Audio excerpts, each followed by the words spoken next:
ओम।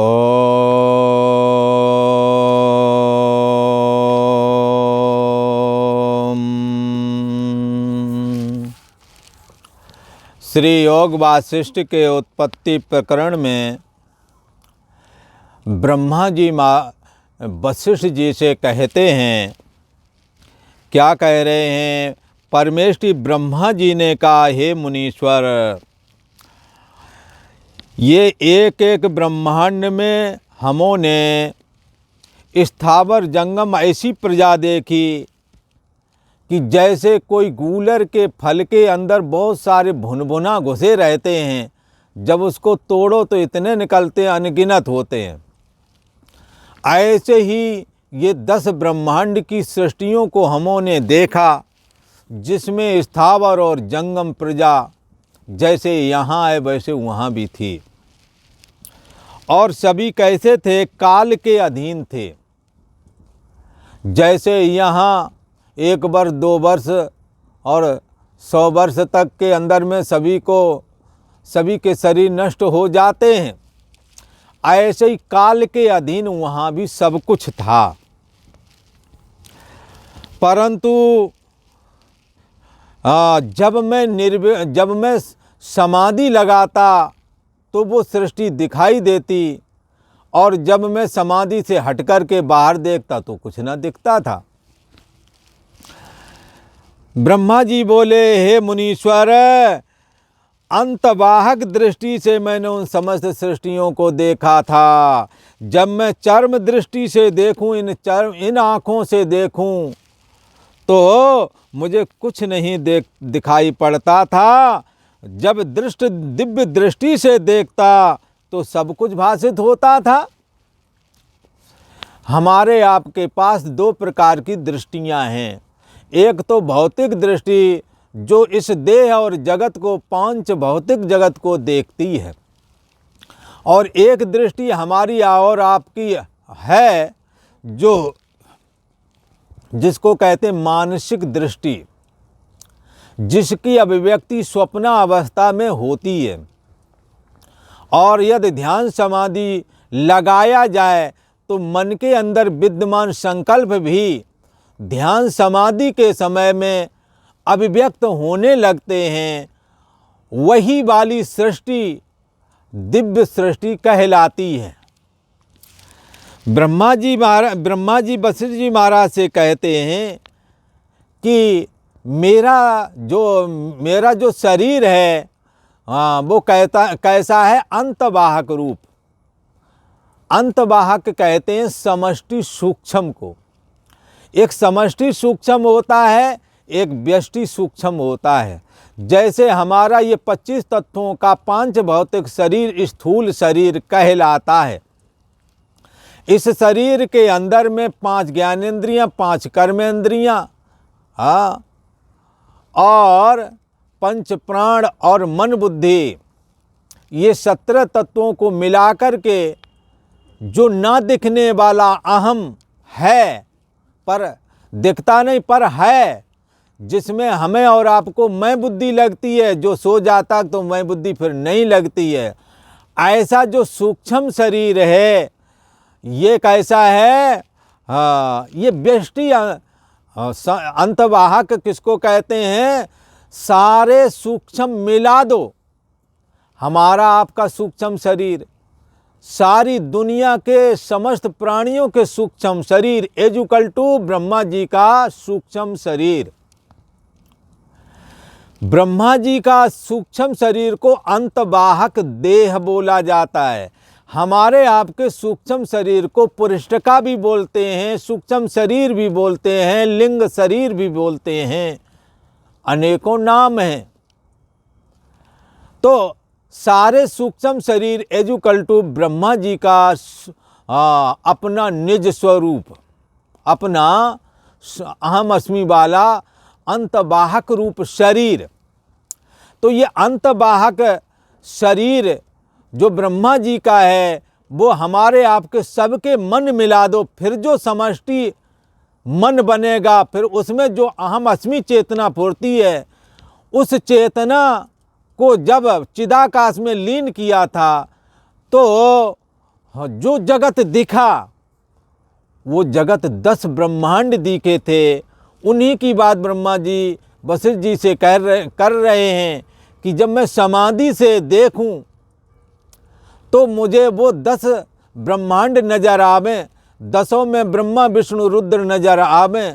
10 के ब्रह्मा हमारे जैसे सेम हमारा ही फोटो कापी मुझे दिख रहा था, ये मेरे को नजर आता। और जब मैं समाधि छोड़कर इन चर्म चक्षुओं से देखूं तो कुछ नहीं नजर आता था। जब मैंने ये बारंबार अभ्यास किया और जब मेरा ये भ्रम निवृत्त ना हुआ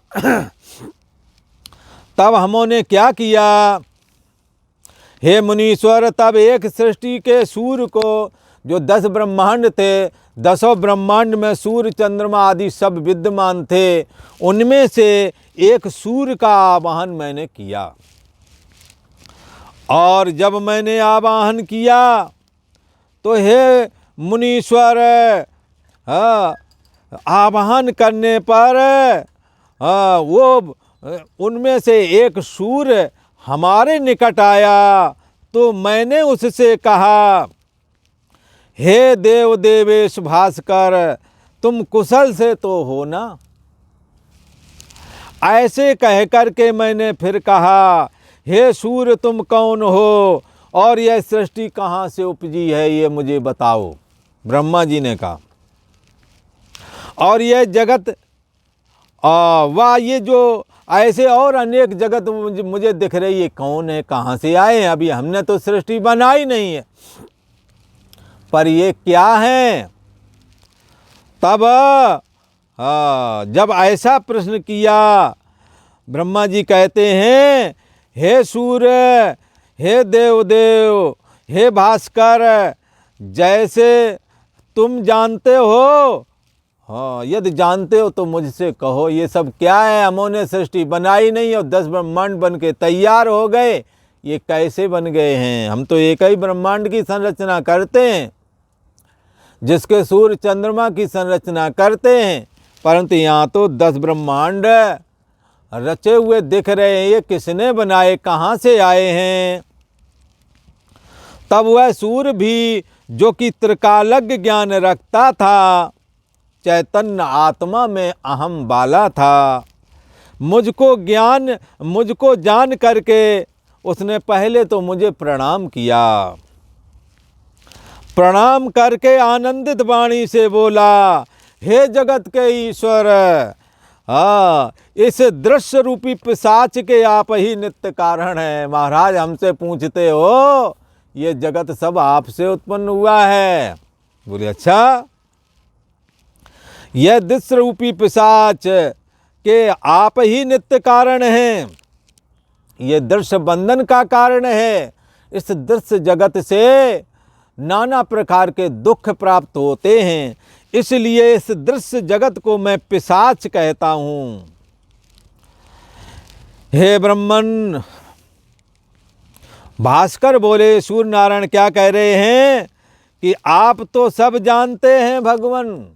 ब्रह्मा जी से सूर्य नारायण कहते हैं कि आप सब जानते हैं, तो मुझसे क्यों पूछते हैं। और यदि लीला के अर्थ पूछते हो तो जैसे ये जगत हुआ है, ये 10 ब्रह्मांड जैसे बने हैं, तैसे मैं आपके सम्मुख निवेदन करता हूँ।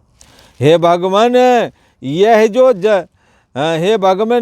जो सत असत रूपी नाना प्रकार के व्यवहारों से संयुक्त जगत भासता है, वह सब कैसे भासता है। कहते हैं, मन के फुरने से भाषित होता है।